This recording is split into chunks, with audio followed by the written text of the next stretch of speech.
नमस्कार, good evening, बहुत स्वागत है आप सबका। मैं पुनीत पाठक हूं और आप देख रहे हैं न्यूज डिकोड, खबरों का महाबुलेटिन, जिसमें बताते हैं दिन की बड़ी खबर और उसके पीछे की असल खबर। चलिए अब खबरों को देखने का सिलसिला शुरू करते हैं, उनको डिकोड करने का सिलसिला शुरू करते हैं। आज की सबसे बड़ी दो खबरें पहले आपको दिखाएंगे, इसके बाद इन्हें डिकोड करेंगे। दोनों खबरों की तासीर तकरीबन एक जैसी। कर्नाटक से जुड़ी है। छत्तीसगढ़ में शंकराचार्य स्वामी निश्चलानंद सरस्वती ने 10 लोगों की हिंदू धर्म में वापसी कराई, तो कर्नाटक में सरकार धर्मांतरण विरोधी कानून को वापस ले रही।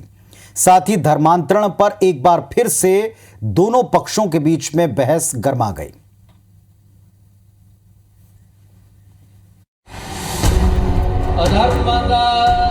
शंकराचार्य स्वामी निश्चलानंद सरस्वती को प्रणाम करते इन लोगों को देखिए। इन लोगों ने शुक्रवार को विधिवत हिंदू धर्म में वापसी की।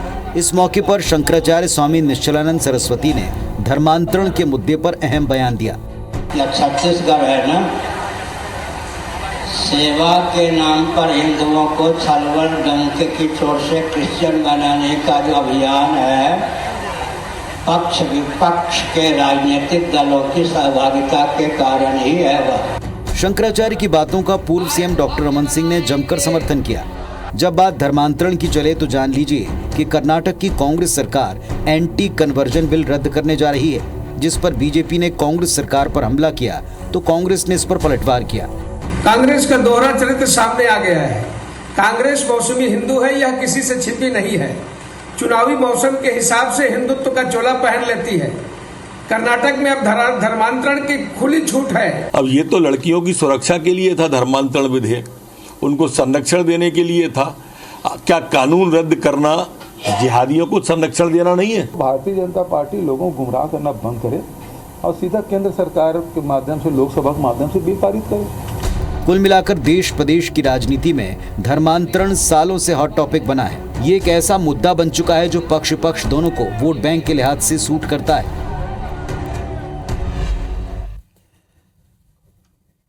और इस पूरे मामले पर यह भी आपको बता दें कि जैसा हमने शुरुआत में कहा कि दो खबरें, दोनों को देखें फिर एक साथ इनको डिकोड करेंगे। शंकराचार्य स्वामी निश्चलानंद सरस्वती जो इन दिनों रायपुर में है, उन्होंने शुक्रवार को एक बार फिर से हिंदू राष्ट्र पर एक बड़ा और अहम बयान दिया। कांग्रेस विधायक ने हिंदू राष्ट्र के समर्थन में जिस तरह का बयान दिया, उससे कांग्रेस के भीतर फिर एक बार सफाई का दौर भी दिखा है। देखिए जरा।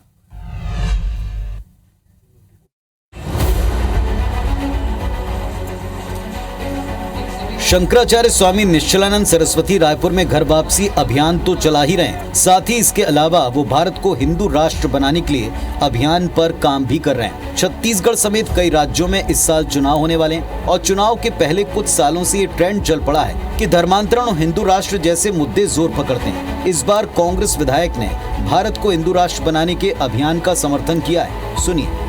केंद्रीय सरकार को, प्रांतीय सरकार को, विश्व स्तर के सरकार को माने न मानना हो तो जो होना है वही कहता हूँ, जो कहता हूँ वही होना है।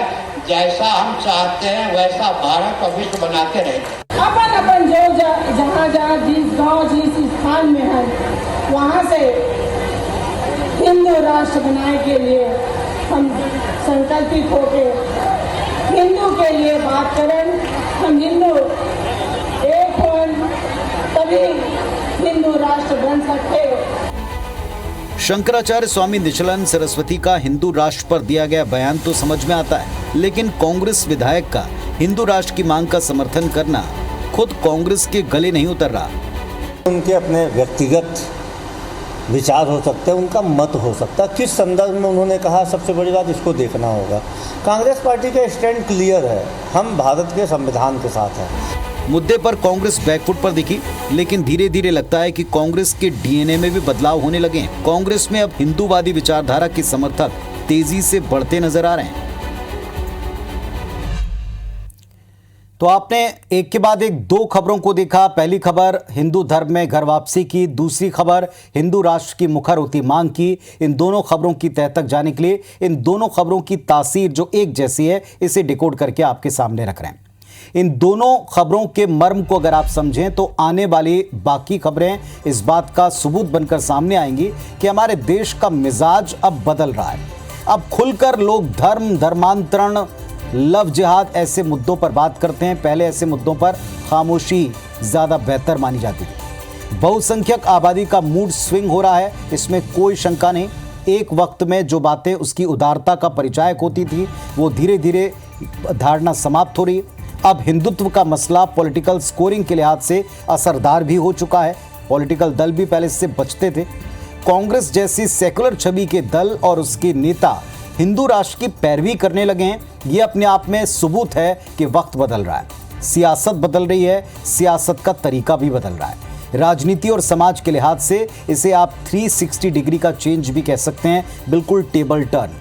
एक बात और समझनी पड़ेगी, हिंदू राष्ट्र बनाने का अभियान का दावा करना या इसकी चर्चा को छेड़ना, उसका समर्थन करना एक अम्ब्रेला है, और लव जिहाद, जबरन धर्मांतरण, घर वापसी जैसे मुद्दे हिंदू राष्ट्र के अभियान की विचारधारा को मजबूत करने वाले कुछ छोटे छोटे स्तंभ हैं। चलिए, अब इतना तय है कि आने वाले वक्त में इन्हीं मुद्दों के इर्द गिर्द चुनावी बिसात भी दिखेगी और इन मुद्दों पर मुखरता से बात होती रहेगी।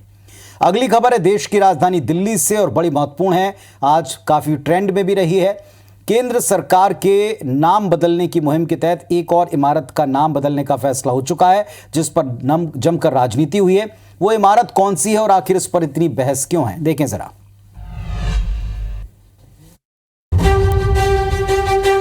ये दिल्ली का ऐतिहासिक नेहरू मेमोरियल है, जिसे तीन मूर्ति भवन भी कहते हैं।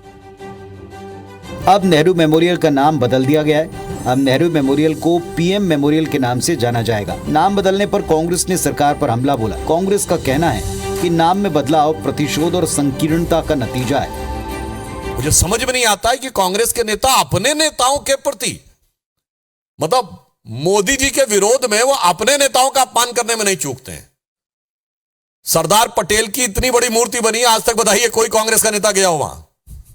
विश्व की सबसे बड़ी मूर्ति नेताजी सुभाष चंद्र बोस की मूर्ति इंडिया गेट पे लगेगी तो विरोध में खड़े हो जाएंगे। और वहां पर यदि इंदिरा जी, राजीव जी, लाल बहादुर शास्त्री जी,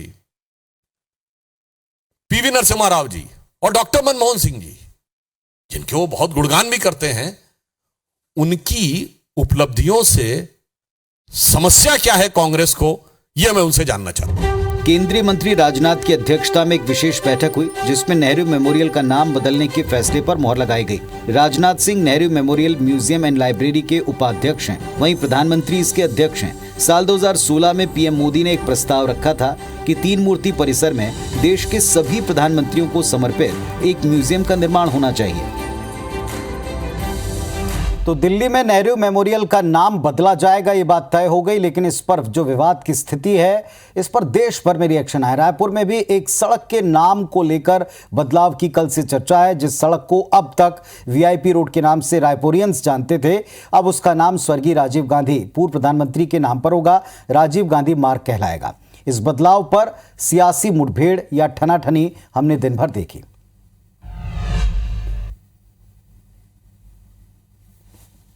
एयरपोर्ट रोड का जो नाम राजीव गांधी जी के नाम से किया है, ये विशुद्ध रूप से सरकार के इशारे पर किया गया ये काम है।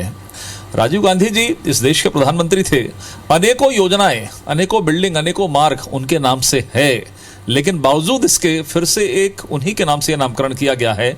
ये विशुद्ध रूप से गांधी परिवार की चापलूसी को प्रदर्शित करता है। भारतीय जनता पार्टी जब सरकार में थी तो इन्होंने अपने नेताओं को या अपनी विचारधारा के लोगों का किस प्रकार से अलग अलग भवनों का नाम किया, लेकिन कभी इसका कांग्रेस ने विरोध नहीं किया। कांग्रेस पार्टी महान विभूतियों का सम्मान करती है। उसी प्रकार से राजीव गांधी मार्ग के नाम से ये वीआईपी रोड का ऐतिहासिक वीआईपी रोड आज से राजीव गांधी मार्ग के नाम से कहलाया जाएगा। बहरहाल दल अलग अलग हैं, स्थान अलग अलग हैं जिनके नाम बदले जा रहे हैं, लेकिन आप जरा गौर से सुनेंगे तो आपको तर्कों में एक रूपता नजर आएगी कि विरोधियों को भला महान विभूतियों के नाम पर अच्छे कामों पर आपत्ति क्या है, यानी घेरने का एक भी अवसर कोई छोड़ नहीं रहा। तो रायपुर से दिल्ली तक नाम वाली पॉलिटिक्स आप देख चुके हैं। अब इसी बहाने सियासी दलों की नाम वाली इस पॉलिटिक्स को डिकोड करते हैं, जो हर बार एक गिमिक कहलाती है, कई बार ट्रम्प कार्ड कहलाती है। दरअसल जब भी कोई सरकार सत्ता में आती है तो वो अपने विशेष अधिकार का इस्तेमाल करते हुए योजनाओं, भवनों, रेलवे स्टेशंस का नामकरण करती है, नाम बदलती है। कांग्रेस जब तक सालों तक सत्ता में रही, राजीव, इंदिरा, संजय, इन सब के नामों पर काफ़ी सारी योजनाओं स्थानों के नाम रखे, इनकी गिनती भी मुश्किल है। इसके बाद भारतीय जनता पार्टी का जब दौर चला तो अटल बिहारी वाजपेयी, दीनदयाल उपाध्याय और बाकी के बीजेपी के पूर्व महापुरुषों पर वो लगातार नाम रखती आई, योजनाओं का नाम रखे गए। यानी कि नामकरण वाली राजनीति में कोई दल किसी से पीछे नहीं है। लेकिन यहाँ एक शख्स का जिक्र करना बहुत ज़रूरी है और वे हैं अटल बिहारी वाजपेयी, जिन्होंने गाँव को शहरों से जोड़ने के लिए जो सड़क योजना बनाई थी उसका नाम किसी शख्स के नाम पर नहीं रखा बल्कि पद के नाम पर रखा, क्योंकि इसमें अंश उनका था। प्रधानमंत्री ग्राम सड़क योजना से हम आज भी जानते हैं। ये एक नई पहल थी, एक नई सोच थी। दिल्ली के नेहरू मेमोरियल की बात करें तो उस मेमोरियल में तमाम प्रधानमंत्रियों का जिक्र है जो किसी भी दल के रहे हों। ऐसे में कांग्रेस का विरोध उतना शक्तिशाली नजर नहीं आता, उनके तर्क बीजेपी के तर्कों को काटते नजर नहीं आते।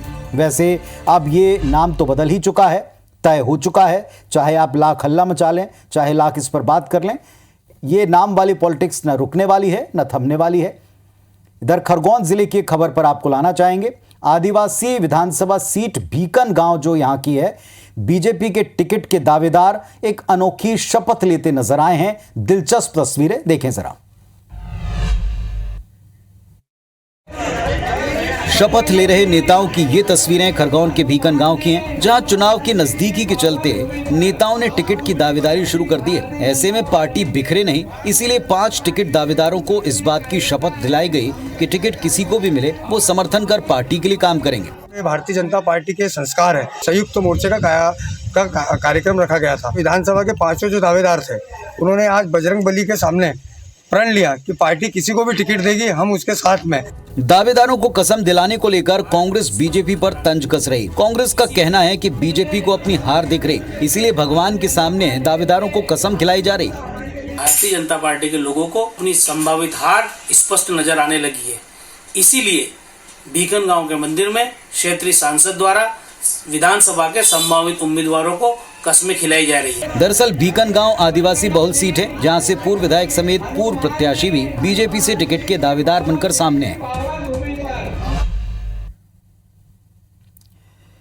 तो आपने कसम देख ली। कार्यकर्ताओं को कसम खाते देख करके पिछले कुछ समय पहले की एक और तस्वीर, जो बुंदेलखंड के एक पूर्व कद्दावर मंत्री सरयू की कसम खिलाते अपने लोगों को नजर आए थे, वो नजर आ गए।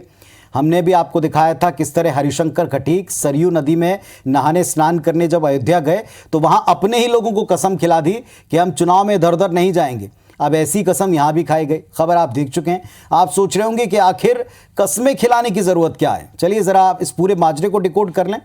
एक कहावत आपने जरूर सुनी होगी, दूध का जला छाछ फूंक फूंक कर पीता है। बीजेपी के साथ में भी ऐसा ही दिखता है। चुनाव को तो अभी वक्त है, कुछ महीने बचे हैं, लेकिन टिकट को लेकर रसाकशी अभी से है और सिंधिया गुट के आने के बाद तो ये असंतुलन कुछ ज्यादा ही दिखता है, भले ही इसको नकारा जाए। बीजेपी के नेतृत्व को समझ आ गया है कि जब कभी भी आगाज इस तरह का हो तो अंजाम आने वाले वक्त में कहां तक जा सकता है। पिछले चुनाव में असंतुष्ट कार्यकर्ताओं ने बीजेपी को जिस तरह का डेंट लगाया था उससे सभी वाकिफ हैं। यही वजह है कि खरगोन में बीजेपी को टिकट के दावेदारों को कसम खिलानी पड़ रही है कि टिकट तो एक को मिलेगा, जिसको नहीं भी मिले वो काम रोके नहीं, जरूर काम करे पार्टी की। दरअसल ये बीजेपी का मनोवैज्ञानिक दबाव कह सकते हैं। दावेदारों की अनुशासित रखने की धार्मिक दांव को समझ सकते हैं, इसलिए बजरंग बली की कसम खिलाई गई है। बजरंग बली का असर कैसा तो सब जानते हैं। अगर कोई भी दल का कार्यकर्ता पार्टी का वफादार नहीं तो कम से कम बजरंग बली के प्रति तो उसकी निष्ठा होगी, ईमानदारी होगी, और इसी उम्मीद में कस्में खिलाई जा रही हैं। और ऐसा ही शायद पहले सरयू जी में उतरकर कसम खिलाई गई थी एक पूर्व मंत्री द्वारा।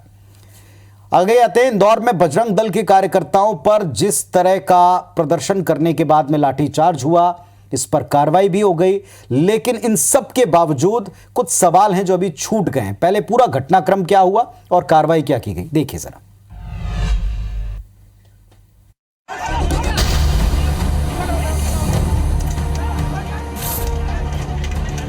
हंगामा और लाठीचार्ज की ये तस्वीरें इंदौर की हैं, जहां गुरुवार रात बजरंग दल कार्यकर्ता शहर में देर रात नशाखोरी और पब खुले रहने को लेकर विरोध प्रदर्शित कर रहे थे। पलासिया थाने के बाहर बजरंगियों ने पुलिस के खिलाफ नारे लगाए, हंगामा किया। इसके बाद कार्यकर्ताओं ने गीता भवन और पलासिया की ओर जाने वाले मार्ग पर चक्का जाम कर दिया। पुलिस ने हटाने की कोशिश की, पर जब कार्यकर्ता नहीं माने तो पुलिस ने लाठीचार्ज कर दिया। पुलिस के मुताबिक बजरंग दल ने प्रदर्शन की कोई अनुमति भी नहीं ली थी। मामले ने अब सियासी तूल पकड़ लिया है। लाठीचार्ज के बाद टीआई को लाइन अटैच कर दिया गया है। वहीं गृह मंत्री ने इस पर जांच के आदेश दिए। बीजेपी ने कहा जो दोषी होगा बख्शा नहीं जाएगा। जो पुलिस ने उनके साथ में किया है उसको संज्ञान में लेते हुए हमने तय किया है कि एडीजी स्तर का अधिकारी भोपाल से जाकर के वहां पर सारे पहलुओं की जांच करेगा। बर्बरता पूर्व लाठीचार्ज हुआ है तो ऐसे जो भी दोषी अधिकारी होंगे वो इसमें कोई नहीं बचेगा। बजरंग दल पर पहले से भौहें तान कर बैठी कांग्रेस को इंदौर के घटनाक्रम ने बीजेपी और सरकार को घेरने का मौका दे दिया। कर्नाटक में कांग्रेस ने बजरंग दल पर प्रतिबंध लगाने की बात कही थी तो आप उद्वेलित हो गए थे। आपके राष्ट्रवादी इंदौर में गुंडे कैसे हो गए? इतनी बर्बरता से उनकी पिटाई क्यों हुई? बजरंगियों पर लाठीचार्ज के बाद इंदौर बीजेपी शहर अध्यक्ष ने देर रात जेल जाकर बजरंगियों से मुलाकात की, जबकि बजरंग दल कार्यकर्ताओं ने दोषी पुलिसकर्मियों और ड्रग्स पेडलर पर कार्रवाई न होने पर अनशन का ऐलान कर दिया है।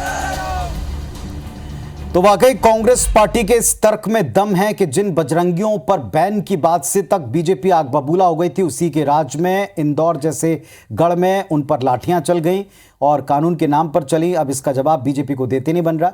अगली खबर है तूफान बिपरजॉय से जुड़ी, जिसने भारी तबाही मचाई। तमाम दावों और तैयारियों के बावजूद गुजरात के 8 जिलों में भारी नुकसान देखने को मिला है और अभी राजस्थान पहुंचकर तबाही मचा रहा है।